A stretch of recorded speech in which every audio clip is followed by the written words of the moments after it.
Well, my dear students, in the previous session we discussed more information about the status inquiry about the new opening of new branches and shifting of the businesses.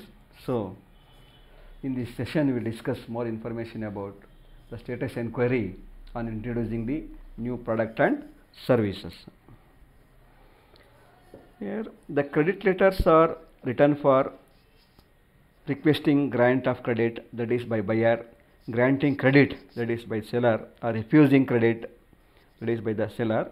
Letter requesting for credit should convey the needful facts and figures with high accuracy.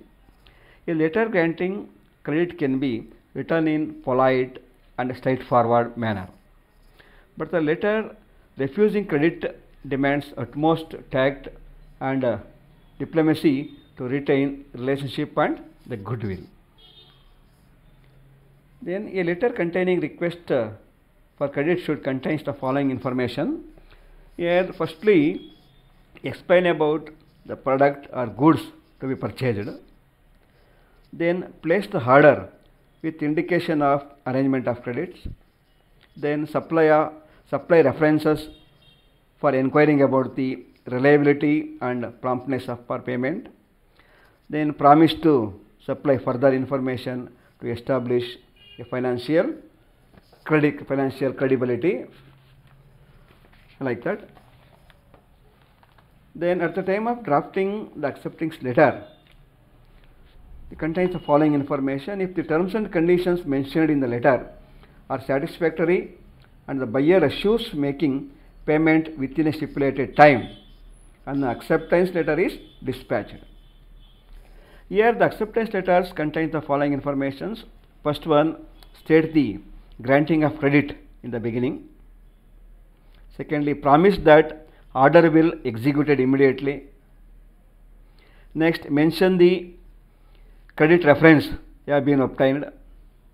Then explain the terms and conditions of credit, and finally express hope of better continuous relations. This info as the acceptance letters contain these following informations.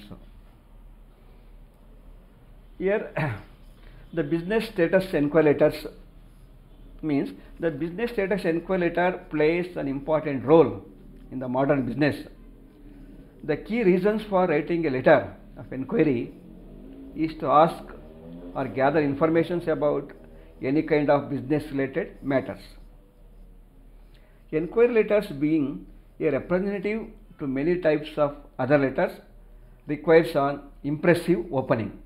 It may not be the agenda of all inquiries letters, but wherever it is applicable, we have to impress the reader.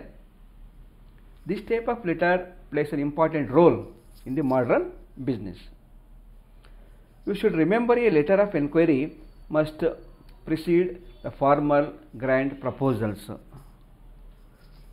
Next, the following are the major objectives of writing these letters.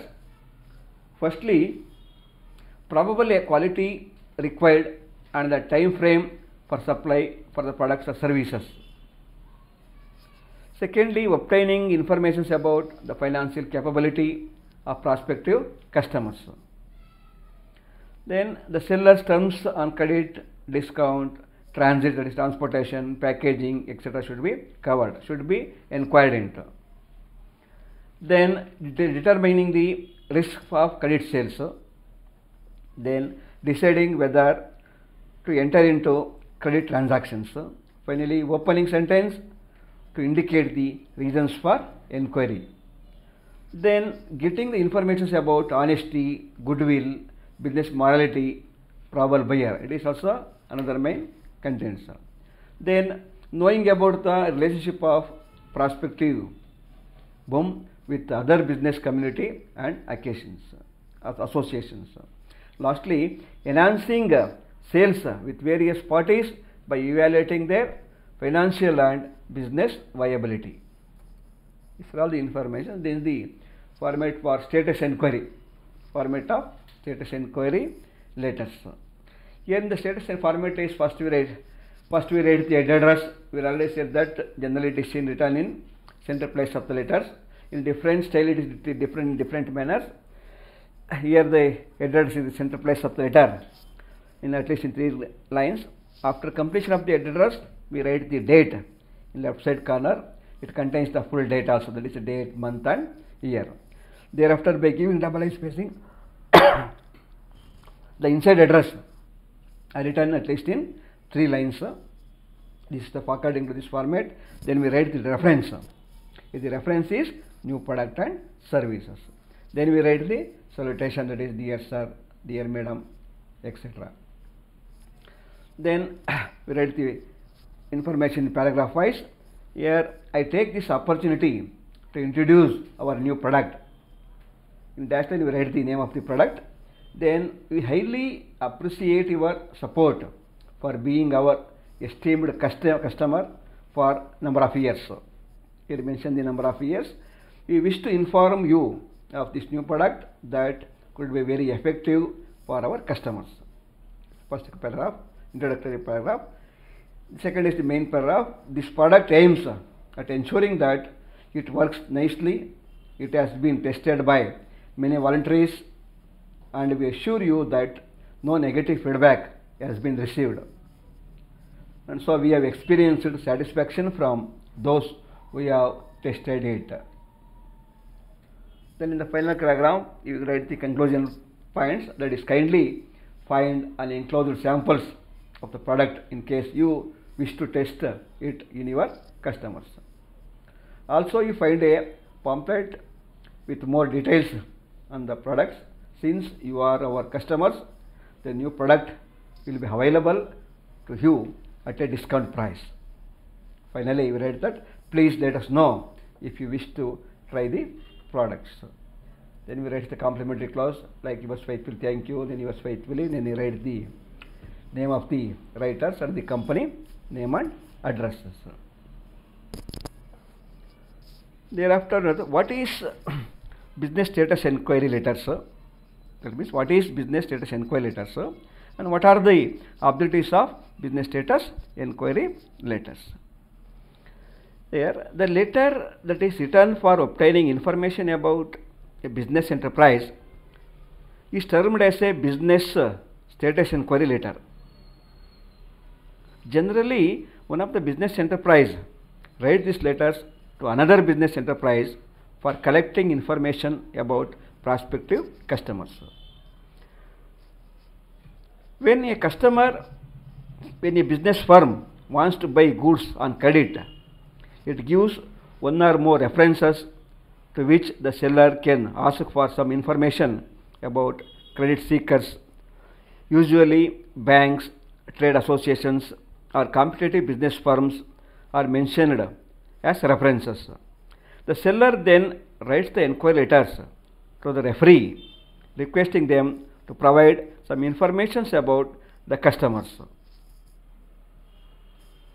Then the main purpose of writing this letter is to obtain the information related to the following points. First one, financial capacity or credit worthiness of the customer. Secondly, goodwill. Then for knowing nature of business dealings. Then honesty. Then relationship with business associations, etc. These are all the purpose writing this letter to obtain information relating to the persons. In light of the above discussion, we can conclude that when a business enterprise writes an enquiry letters to another business enterprise, financial institutions, trade associations to obtain information about credit worthiness or financial capability of a customer who has to apply for credit purchase. It is called business status enquiry letters. Basing on the information supplied by the referee, the seller decides whether to establish business transactions with the firm. Then we know that what are the objectives or importance of business status enquiries. Business status enquiries letters play an important role in the modern business.